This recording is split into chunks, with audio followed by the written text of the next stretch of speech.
গত জুলাই আগস্টে ছাত্র জনতার অভ্যুত্থানের মূল লক্ষ্য ছিল বৈষম্যহীন সমাজ প্রতিষ্ঠা।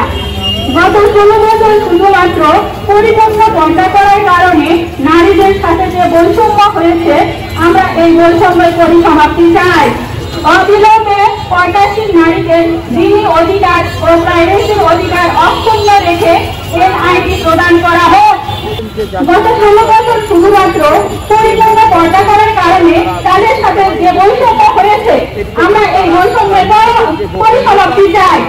বিগত 16 বছর যাবৎ যে সমস্ত সাবেক নীতি কর্মকর্তা পর্দাশীল নারীদের নাগরিকত্ব আটকে রেখে মানবাধিকার বঞ্চিত করেছে, তাদেরকে বিচারের আওতায় আনা হোক।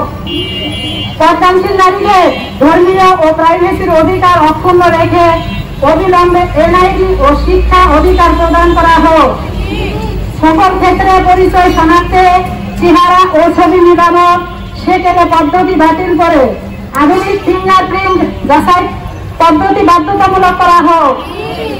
পর্দাশীল নারীদের ফিঙ্গারপ্রিন্ট নেওয়ার সময় পুরুষ নয়, নারী সহকারী বাধ্যতামূলক করা হোক।